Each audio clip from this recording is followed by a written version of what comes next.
सोचिए, आप एक इंश्योरेंस एजेंट हैं और आपने पूरी तैयारी के साथ एक कस्टमर से मिलने का समय लिया है। आपने प्लानिंग की है, पॉलिसी के बेनिफिट्स अच्छे से समझाने की तैयारी की है और जैसे ही आप पॉलिसी की बात करने के लिए क्लाइंट के पास जाते हैं तो क्लाइंट एक लाइन में आपको रोक देता है और कहता है, मेरे पास पहले से ही इंश्योरेंस है, मुझे और इंश्योरेंस पॉलिसी की जरूरत नहीं है। तो उस समय आप क्या करेंगे? क्या आप बिना कुछ बोले वापस आ जाएंगे या फिर आप उस ऑब्जेक्शन का जवाब देंगे? आज की ये वीडियो आपको वही तरीका सिखाएगी जिससे आप क्लाइंट के इस बहाने को पॉजिटिव बातचीत में बदल सकें और उसे समझा सकें कि एक पॉलिसी काफी नहीं होती है। सबसे पहली बात याद रखिए, जब भी कोई क्लाइंट बोलता है मेरे पास पहले से इंश्योरेंस पॉलिसी है, तो इसका मतलब ये नहीं कि उसे और इंश्योरेंस की जरूरत नहीं है, बल्कि इसका मतलब ये है कि उसे ये नहीं पता कि उसे और इंश्योरेंस की जरूरत क्यों है। यहीं से आपकी बात शुरू होती है। आप उससे आराम से पूछिए कि सर, आपकी जो पॉलिसी है वो किस लिए है? सिर्फ डेथ कवर के लिए है या फिर बच्चों की पढ़ाई शादी या फिर रिटायरमेंट जैसे किसी विशेष लक्ष्य के लिए?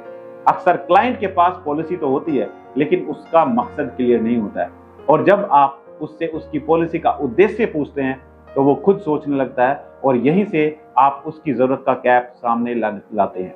अब अगला सवाल पूछिए कि सर, आपने कभी अपनी ह्यूमन लाइफ वैल्यू निकाली है? क्या आपने कभी ये देखा है कि आपको अगर कुछ हो जाए तो कितनी रकम की जरूरत पड़ेगी? अगर आपकी इनकम 10 लाख रुपए सालाना है और आपकी उम्र 35 साल है तो कम से कम 20 गुना यानी कि 2 करोड़ का लाइफ कवर होना जरूरी है। लेकिन अगर आपके पास सिर्फ 20 लाख की इंश्योरेंस पॉलिसी है तो सोचिए कि क्या वो काफी है? नहीं। और जब आप ये बात एक सरल कैलकुलेशन के साथ बताते हैं तो क्लाइंट खुद मान जाता है कि उसके पास इंश्योरेंस है लेकिन वो अंडर इंश्योर्ड है और यही सबसे बड़ा रीजन है।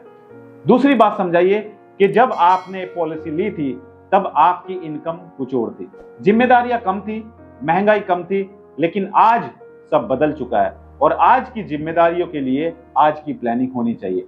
तीसरी बात बताइए कि हर पॉलिसी एक जैसे बेनिफिट नहीं देती। क्या आपके पास वाली पॉलिसी में क्रिटिकल इलनेस राइडर है? क्या आपके पास जो पॉलिसी है उसमें accidental death and disability benefit rider है? क्या आपके पास जो पॉलिसी है उसमें प्रीमियम वेवर बेनिफिट है, यानी कि आगे के सारे प्रीमियम माफ हो जाएंगे? अगर नहीं तो इसका मतलब है कि आपकी पॉलिसी को अपग्रेड की जरूरत है। जैसे हम अपने मोबाइल को हर 2 साल में अपग्रेड करते हैं, वैसे ही फाइनेंशियल प्रोडक्ट को भी अपग्रेड करने की जरूरत होती है। चौथी बात बताइए कि एक ही पॉलिसी हर फाइनेंशियल गोल को पूरा नहीं कर सकती। बच्चों की पढ़ाई के लिए एक अलग प्लान होना चाहिए, रिटायरमेंट के लिए एक अलग और फैमिली प्रोटेक्शन के लिए एक अलग प्लान होना बहुत जरूरी है। जब आप क्लाइंट से पूछते हैं कि सर, आपके बच्चे के एडमिशन के लिए कितने पैसे की जरूरत होगी और क्या आपकी मौजूदा पॉलिसी उस जरूरत को पूरा कर पाएगी, तो क्लाइंट खुद सोचने लगता है कि नहीं, ये तो बस एक बेसिक लाइफ कवर है। अब यहाँ आप एक इमोशनल कहानी भी जोड़ सकते हैं। जैसे, सर, मेरे एक क्लाइंट ने बोला था कि मेरे पास पहले से इंश्योरेंस है, लेकिन जब उसका एक्सीडेंट हुआ और वो हॉस्पिटल में एडमिट हुआ तब उन्हें पता चला कि उनकी पॉलिसी में हॉस्पिटल कवर था ही नहीं, क्रिटिकल इलनेस भी नहीं था और पूरा बीमारी का खर्चा उनको खुद पे करना पड़ा और जितनी भी उनकी जमा पूंजी थी वो जमा पूंजी तो उनकी खर्च हो ही गई, साथ साथ उन्होंने लोन लेकर, क्रेडिट कार्ड से लोन लेकर उस पर ईएमआई बनवाई और अभी भी वो ईएमआई पे कर रहे हैं। तब उन्होंने कहा, काश मैं आपकी बात उस टाइम पर मान लेता और मैं एक इंश्योरेंस पॉलिसी ले लेता। इस एक लाइन का असर बहुत गहरा होता है। अब मेरा आप सभी इंश्योरेंस एडवाइजर से सवाल है, जब आप मार्केट में जाते हैं और क्लाइंट को इंश्योरेंस पॉलिसी बेचने जाते हैं, क्या आपके सामने भी एक कंपटीशन आता है प्राइवेट लाइफ इंश्योरेंस कंपनी और एलआईसी में? क्लाइंट कहता है कि मैं तो प्राइवेट लाइफ इंश्योरेंस कंपनी की पॉलिसी लूंगा, मैं एलआईसी में नहीं जा रहा हूं, और आप इस सवाल का जवाब नहीं दे पाते हैं और आप उसको पॉलिसी नहीं बेच पाते हैं। अगर आप चाहते हैं कि हम इसके बारे में एक वीडियो बनाएं तो कमेंट जरूर कीजिएगा दोस्तों, हम आपके लिए इस टॉपिक के बारे में वीडियो बनाएंगे। अब एक सिंपल और इफेक्टिव स्ट्रेटजी आप यूज कर सकते हैं। क्लाइंट को कहिए, सर, मैं आपकी मौजूदा पॉलिसी का एक फ्री रिव्यू कर देता हूं, मैं कोई पैसा नहीं लूंगा, बिल्कुल फ्री में मैं आपकी पॉलिसी को चेक करूंगा। अगर सब कुछ ठीक है तो मैं खुद कहूंगा कि कोई और पॉलिसी की आपको जरूरत नहीं है, लेकिन अगर कोई कमी है तो मैं आपको एक प्रपोजल दूंगा और अंतिम फैसला आपका होगा। इससे क्लाइंट को लगेगा कि आप बेचने नहीं बल्कि मदद करने आए हैं और यहीं से ट्रस्ट बनता है। कुछ पावरफुल लाइनें जो आप बार बार इस्तेमाल कर सकते हैं, जैसे, सर, एक पॉलिसी होना बहुत अच्छी बात है, लेकिन पूरी सुरक्षा के लिए सही पॉलिसी और सही राशि जरूरी होती है। सर, अगर आपके पास इंश्योरेंस है तो आप समझदार हैं, लेकिन क्या वो पॉलिसी आपकी फैमिली को पूरी तरह से सेफ रख पाएगी? सर, पॉलिसी लेना एक बार का काम नहीं है, उसे समय समय पर रिव्यू करना भी जरूरी होता है। सर, जैसे आप हर साल हेल्थ चेकअप कराते हैं, वैसे ही फाइनेंशियल चेकअप भी जरूरी है। सर, आपने देखा होगा या फिर आप खुद भी गए होंगे, अगर आप कोई भी ब्लड टेस्ट कराने जाते हैं तो ऐसा नहीं कि आपने ब्लड टेस्ट सिर्फ एक ही बार करा लिया है, आप रेगुलर उस टेस्ट को कराते रहते हैं। अगर आपको शुगर है तो आप शुगर का टेस्ट बार बार कराते रहते हैं। इसी तरीके से सर, आपको अपना फाइनेंशियल चेकअप कराना भी बहुत जरूरी है। सर, इंश्योरेंस सिर्फ डेथ के लिए नहीं होता, वो लाइफ प्लानिंग का हिस्सा होता है।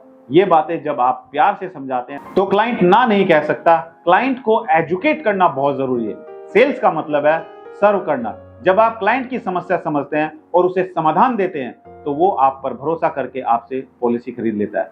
आखिर में आप उसे कहिए, सर, ये पॉलिसी आपके लिए है, आपके बच्चों के भविष्य के लिए, और आपके ना रहने पर भी आपकी आमदनी घर पर आती रही है।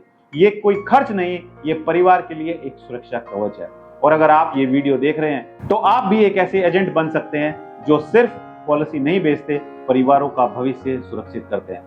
दोस्तों, अगर आपको ये वीडियो पसंद आई हो तो इस वीडियो को लाइक करें, शेयर कीजिए, और अगर आप डेवलपमेंट ऑफिसर हैं और CLI एडवाइजर हैं तो इस वीडियो को अपनी पूरी टीम के साथ में, अपने पूरे एजेंट्स के साथ में जरूर शेयर करें, अपने दोस्तों के साथ शेयर करें। और अगर आप चाहते हैं कि मैं और भी अच्छी अच्छी मोटिवेशनल वीडियो आपके लिए बनाऊं तो कमेंट में यस जरूर लिखिएगा, क्योंकि हम चाहते हैं कि आप हमारी वीडियो देखकर कुछ सीखें। हमारा लक्ष्य है कि हम आपको MDRT कराएं। हम चाहते हैं कि आपकी लाइफ में जो भी प्रॉब्लम्स आ रही हैं, बिजनेस करने में जो भी प्रॉब्लम्स आ रही है, आप हमें कमेंट करें, हम उसके बारे में वीडियो बनाएं और आप वीडियो देखकर कुछ सीखें। अगर आपका कोई भी सवाल है तो आप कमेंट करके पूछ सकते हैं। मिलते हैं अपनी अगली एक और दिलचस्प वीडियो में, तब तक के लिए thank you so much, good bye.